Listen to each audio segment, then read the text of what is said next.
Welcome to Conversations with Deborah. I'm Malcolm Berman, actually a bi-coastal dialogue. I'm Malcolm Berman with my co-host, Deborah Manning. Hi, Deborah. Hi, how are you, Malcolm? Fine, how are I'm you? here with I'm here with my lovely little girl. This is Gracie in the background, so you know that this is not a green screen. No, it's an actual cat.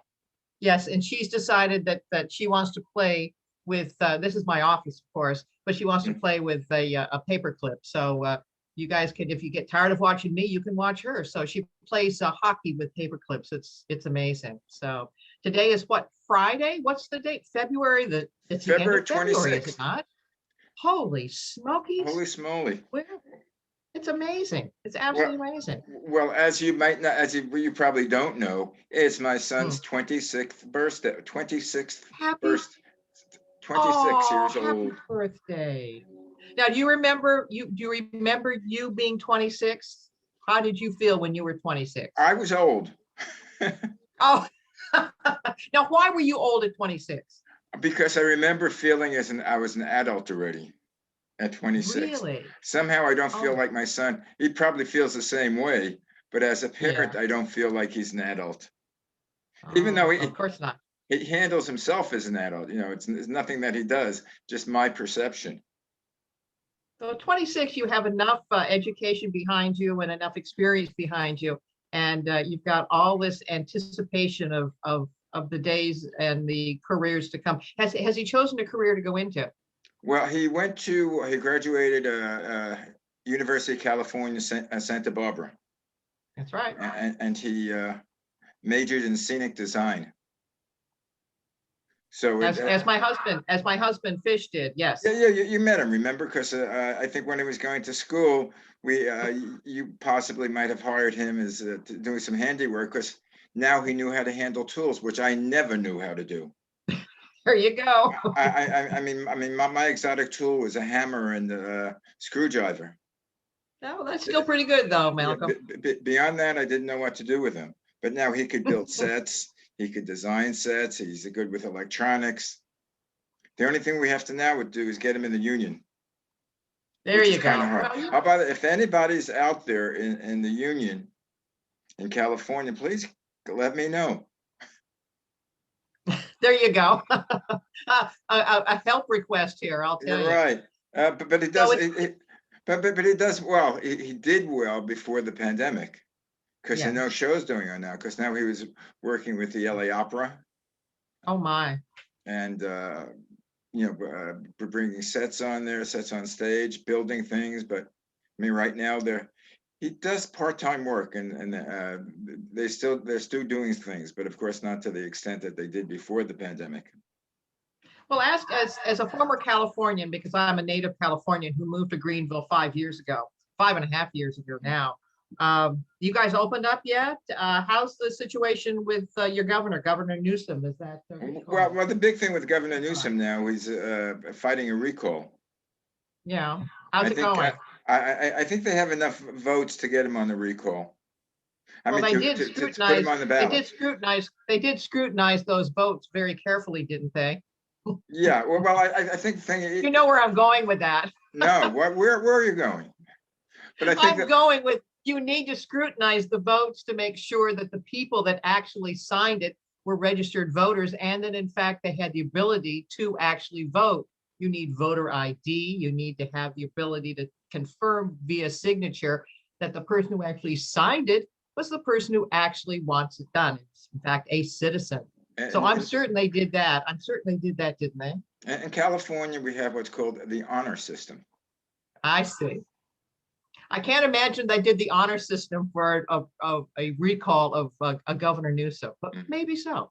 Maybe. Well, the thing is, I think that it might be on the ballot or it might be up for a vote, but California is so heavily skewed Democrat that I doubt whether he'll be replaced. But we Well, shall see I what mean, we shall see.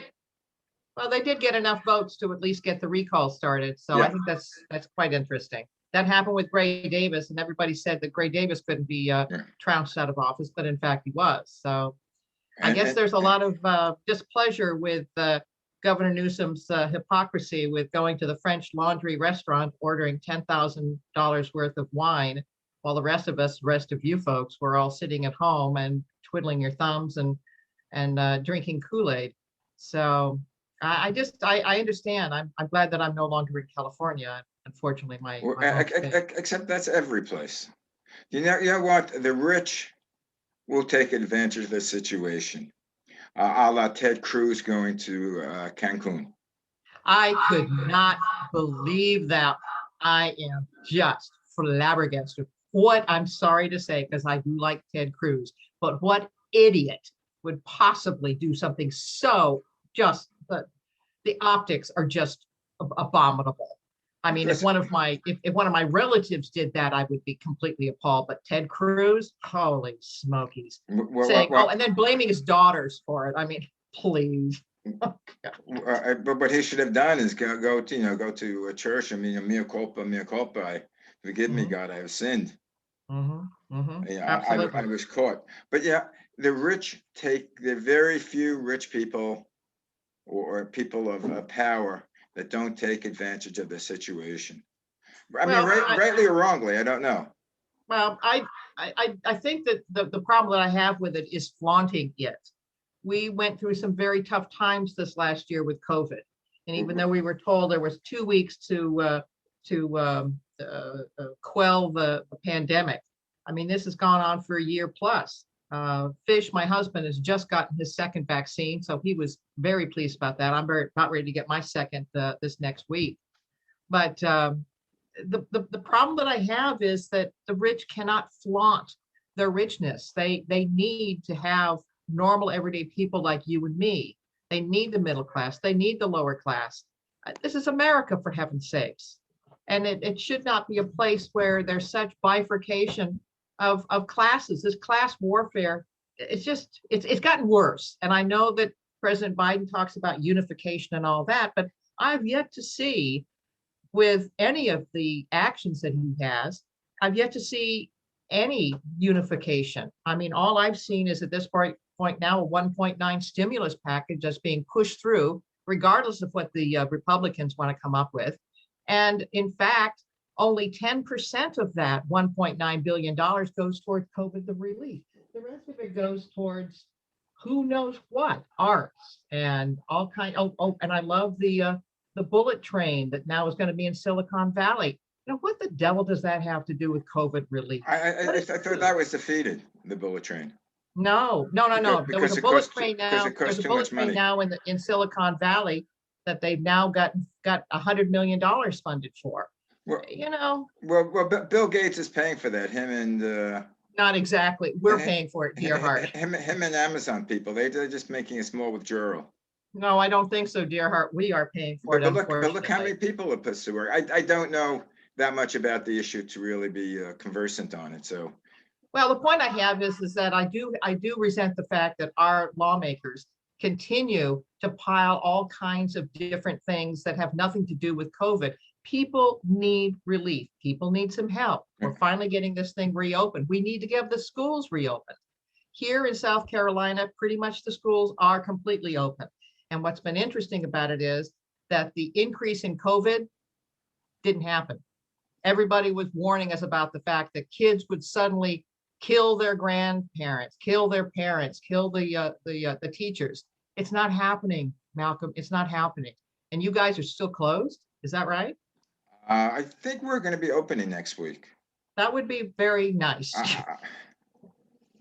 Well, that would be a nice thing. Well, it's the teachers' unions. Are a lot of them are against it until all the teachers are vaccinated, because they're the front line. I understand that, but it would seem to me that there needs to be some prioritization of teachers. I can certainly understand that. Although I do understand in Virginia, did you realize that they're now prioritizing Hispanics and Blacks above people 65 and older? They're negating those people that are actually susceptible, those older, and they're going strictly for Blacks and Hispanics. And that has just raised, once again, we're going into this race situation. Well, that what I the haven't heck heard. does race have to do with anything? It doesn't. It doesn't. Well, Uh, what race has to do with a lot of this is, and I think why number one, blacks and Hispanics might be more vulnerable to the virus is because uh, as a whole, as a group, they're poorer, and especially out over by California here, we have the migratory workers, the ones who pick our fruits and vegetables. So you can go to the market and say, yeah, I'd like a dozen of that, I'd like a pound of that. They work in the poorest conditions, and they have absolutely no protection against the virus because they work with one another, and there's no room. The same way as like you live in your home. If you live in a slum area, you're living right on top of your neighbor. Well, I can appreciate that, but I also have to point out the fact that everyone was anticipating with this pandemic that the most vulnerable people would be the homeless. We have not seen unbelievable numbers of homeless dying because of this pandemic. Now, don't get me wrong. I'm not poo-pooing this pandemic. Even though we have our second vaccine, I'll have my second vaccine. I will continue to wear a mask until such time as I feel comfortable. That's what it's all about. But it's my prerogative. It's my decision to do that. And I would say here in South Carolina, I would say 3/4 of the people are still wearing masks. They do that. But in the situation where you have the homeless population, especially in Los Angeles, you did not see vast numbers of people going into the hospital and dying. You just didn't. Of course, a lot of that information is absent from the news media because once again, we're not getting the information that we need from the news media, and we certainly need it. I mean, for example, unfortunately, President Biden has decided to open up the borders. And with opening up the borders, it means that you have people that perhaps are carrying COVID directly into California. So, hold on to your hats. I mean, they need to do something about a situation where you have people that are coming from very, very poor areas and they're not being screened for COVID. And they're going to go directly into our population. Are you definitely sure that they're not screened and they're not in quarantine at least They're for not. 14 days? They're not screened, and they're not put in quarantines. I haven't heard that. I didn't hear that they. I mean, I disagree with that. Yeah, I they do can come too. right over the border, and Yeah. not be screened. If they're screened, then that's another story. That's another story. But they're not being screened. That's what the difficulty is at this point right now. So yeah, that I wasn't sure about. But on a lighter note, I want you to look over here, and you see what Gracie is doing. We have a bird feeder that's right outside the window. Now she's an indoor cat and she refuses to go outdoors. However, I must say that she is quite the huntress when it comes to eyeballing these birds. Now she's looking probably down. Oh, she's looking down. So now there's a squirrel down there. Her boyfriend is a little squirrel, Perry the squirrel. Remember in Disney? Disney had Perry the squirrel. Tell you the truth, I don't remember. Oh.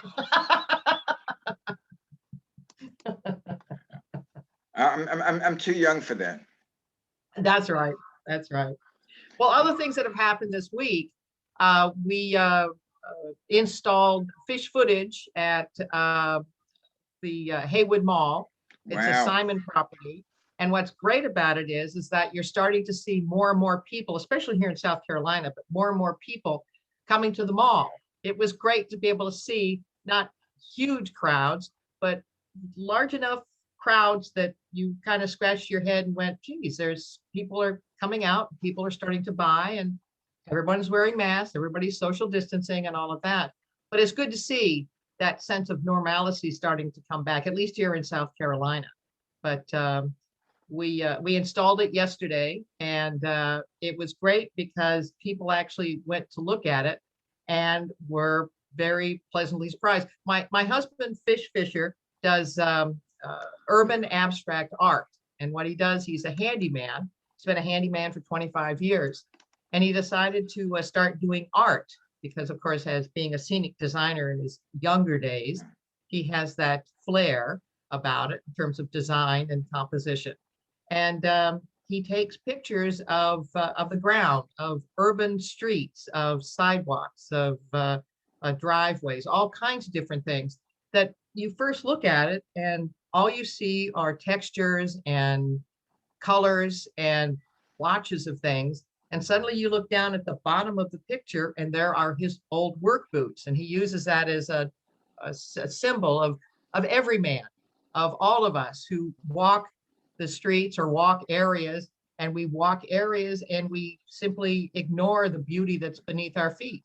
And as I say, with any luck, I'm trying to get them all to have us do some live shots there, which would be kind of interesting to do. But we'll do one step at a time, so to speak. Right. As I say, I'd love to do the show from there. I would too. I You know, think it would be very interesting. Just, because it's simple now, and that you have your lights. Yeah, now that I have my lights, and I actually have a new computer, thank heavens, thank you, QVC, that that at least has a wide angle to it. So we'll be able to at least do something. But I think it'd be interesting. And we could also interview people. That's what That's I right. want to do. I mean, I love you, Deborah, but we speak all the time. I'd like to speak to some South Carolinians or South Carolinians. South Carolinians.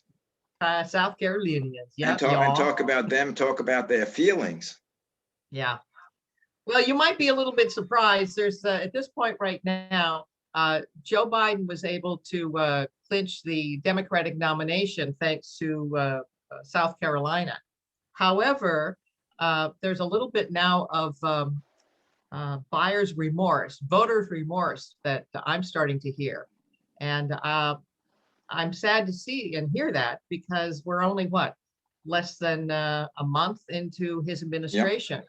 And a lot of people are scratching their heads and getting a little concerned about his ability to be able to handle the office physically, mentally, and also some of his policies. So we'll see. We'll see. Well, I'm not sure how the physical and the mental aspect of it came, but the policies is another story. I mean, that's people can judge on that, but I haven't seen anything where he's mentally incapable or physically incapable of handling the office, unless you know something that I don't know. No, I mean we've seen a couple of slurs again and trips and what have you. I just want to make sure that he's fine. We never found out from his doctor as to what his condition is. But excuse me, I think Gracie is having a panic attack of some sort. Grace, you okay? Oh no. Are you okay? I think Gracie is acting for the camera. I think so too. She's just a ham. No, she's a cat, but she is. Let me tell you the story real quickly about Gracie. We brought 2 cats across the country when we moved from California here to South Carolina. And both of the cats lasted about a year, approximately a year. And unfortunately, both of them passed away.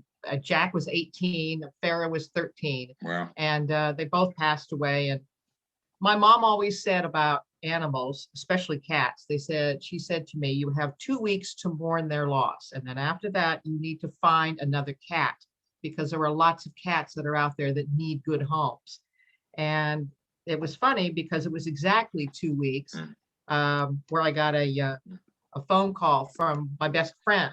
And she said, you won't believe this, but she held this little creature up, but I have a cat for you. It was 11:15 at night when I got the email, and I immediately called her and I said, I'm on my way. She says, but it's so late. And I said, not for me, it's fine. So I went racing on over to her home, and sure enough, Gracie was in her arms. Now Gracie was literally this big,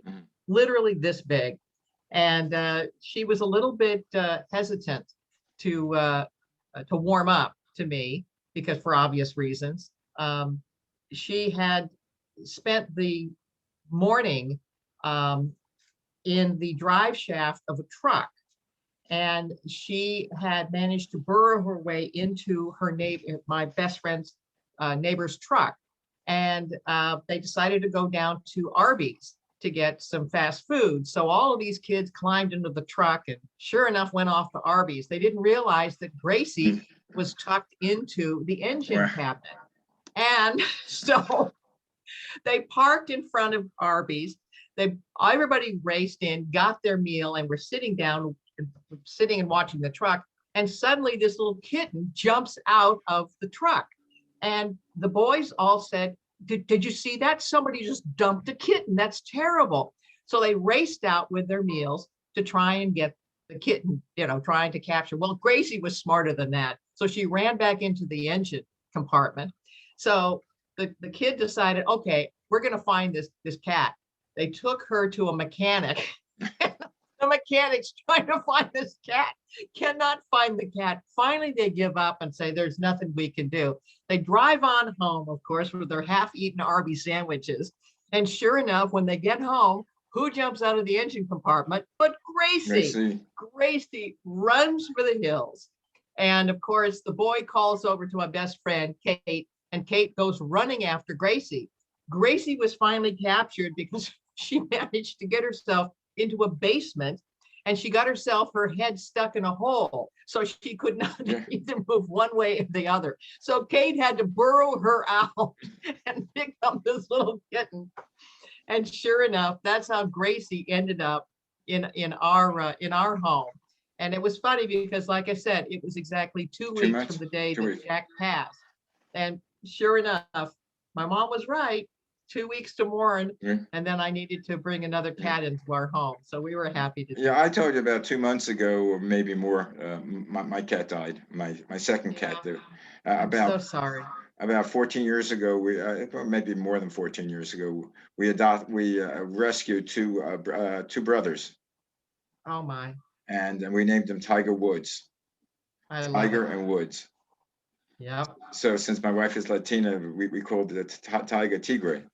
And Tigre passed. But Tigre, you say Gracie just looks at as a hunter. Tigre, when we put him in the backyard, we would have, not gophers, we would have raccoons come in the backyard, and he would just look at them. Oh my. And they would come and eat his food, and he would just sit on the chair looking at them. He would never do anything. Then we had opossums, you have to overcome the fact that they are ugly. Yeah. They are big and fat. They look like a big rodent, a big mouse. Yes, but personality-wise, they're very cute, and they also eat a lot of the insects that are bad for us. You know what they eat? They eat, of all things, ticks. Did you realize that? Yeah. And I got to tell you, a tick is no friend of mine. Yeah. But we had a mother and a child. And it was fun. In fact, it reminded me of the first, and I've been living in LA for about 40 years now, but I'm from New York City, and I've never seen the possum before, to tell you the truth. Oh, is that right? Yeah. First, I remember first week I lived here, I was living up in Hollywood Hills. I was driving the hills, and I saw this opossum walk across the road, and he looked like a giant rat. Oh, yeah.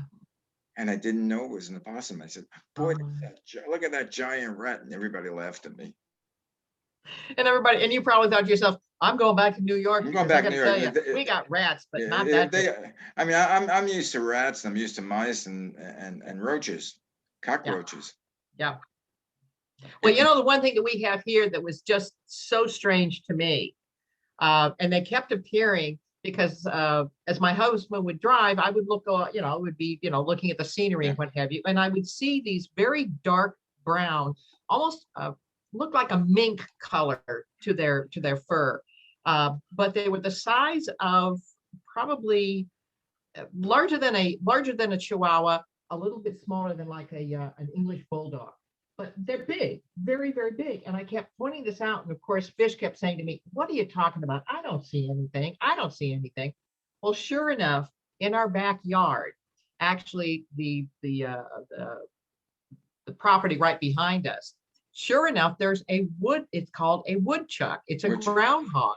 Those guys are enormous. And I got to tell you, I mean, they're the Mike Tyson versus the opossum. They're Mike Tysons, and they are very, very powerful, but they're all over the place here. And the only thing I know about woodchucks is how much wood would woodchuck chuck if a woodchuck would? Thank you. That's from the 1950s. And that's the only thing I know about them. I don't know if I ever saw them. But I saw also when I used to run, uh, I would run in the morning up in the hills, coyotes, Oh, yeah, yeah, yeah. and they were mangy looking creatures. I And mean, they talk about Wile Coyote what, and the Roadrunner. They're very smart. They're very, very smart. And fortunately, we're far enough, we're away from the city, and we don't have the coyotes that we had in Santa Barbara. We had unbelievable coyotes that would come down off the hills, and they would be taking cats, dogs, you yeah, name it, they would take it. and children And if you don't watch them. well, actually, yes, you're absolutely right. But they were a little scary to say the least. And then sometimes I'd wake up in the morning and go, what do I smell? Oh no. Skunk. Yes. And I never smelled skunk in New York, living in Manhattan or even in Brooklyn. Never smelled skunk Yeah. before, but I There did you live in go. Hollywood Hills. There you go. There you go. I just made Well, it's sure. funny. One of the things I wanted to start to bring up is I'm starting to really do a lot of Southern cooking, and it's been really, really fascinating. Some of the books that I want to recommend, this book is excellent. Not only does it have great recipes, but it also has marvelous stories about the South. And once again, when I decided to move here to the South, a lot of people were very concerned that I would try and change it. No, I said to all, I said, I simply want to admire it. And in the South, it's a different pace here. It's it's quite a bit slower here, which is fine.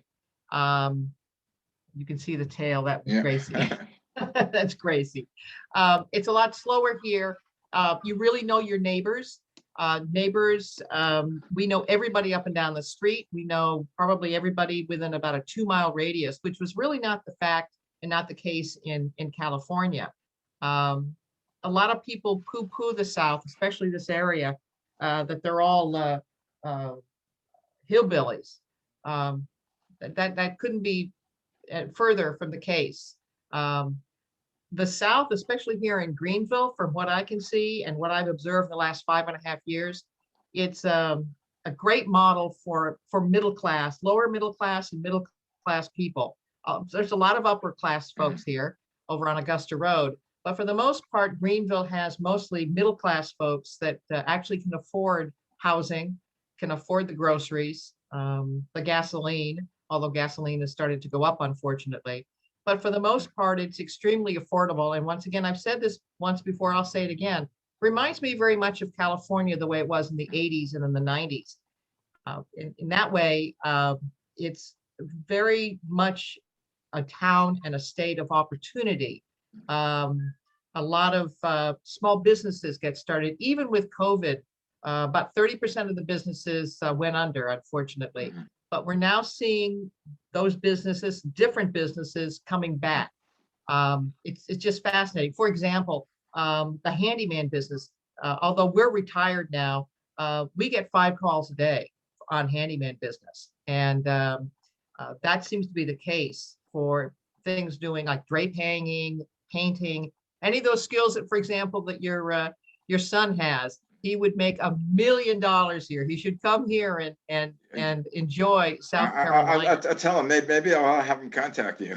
That would be great, because we've thought very seriously about putting the name of our handyman business, and we had 5-star ratings with Yelp, was Man Around the House, which was very appropriate. And there's our next telephone call. And hold on, let me get. Sorry.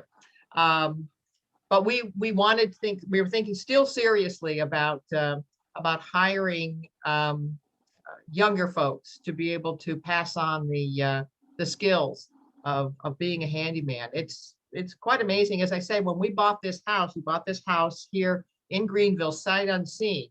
And of course, the realtor was like startled, saying, "You need to come back and look at it," and all of that. We said, no, we need a good property inspection, and we want the best that you have, the most detail-oriented property inspector that you have, and we got it.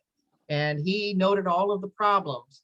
none of the problems was FHA saying, no, you can't possibly buy this house, but there were some issues. The house is a 1948 brick bungalow. And yet what ended up happening was that we were able to step by step change the house and do the improvements that needed, put in French drains, seal up the basement, put in berms, all of those various types of things, all the handyman things that you need.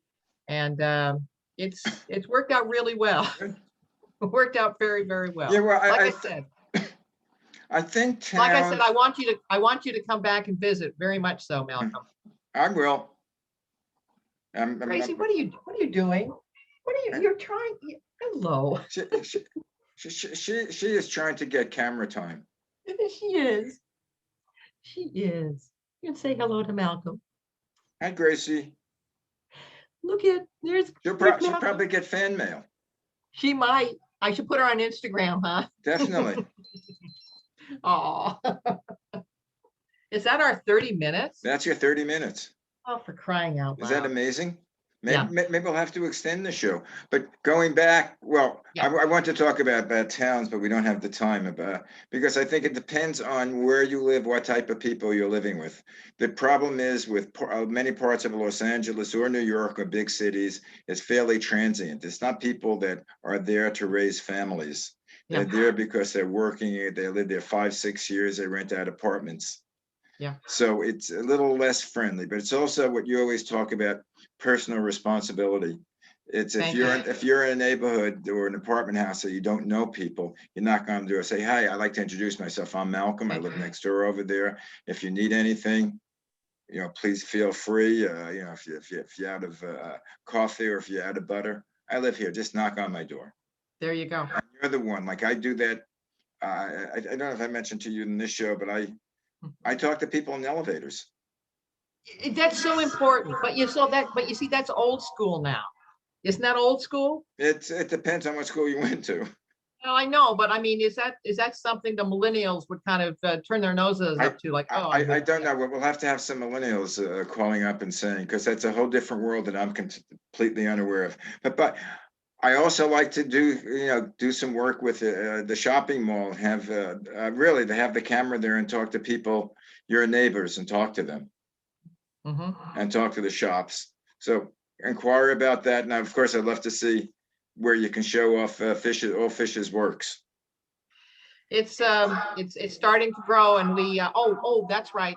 I forgot to tell you, the Metropolitan Arts Council has passed us through the first gate in terms of our request for Beautify Greenville. That's the idea where we're going to put fish footage artwork onto 40-foot billboards as part of Beautify Greenville, and the council was intrigued. So we do a formal presentation this next week, and we're looking forward to it. So it'll be interesting. Rather than having negative ads on billboards, these digital billboards, we're going to have something that's going to be positive and uplifting and beautiful. So we'll see what happens. Great idea. Anyway, my dear, that's it. I will see you next Friday. Very good. Thank you. My best to all. Send my love to Fish. You have. Bye-bye now. Bye.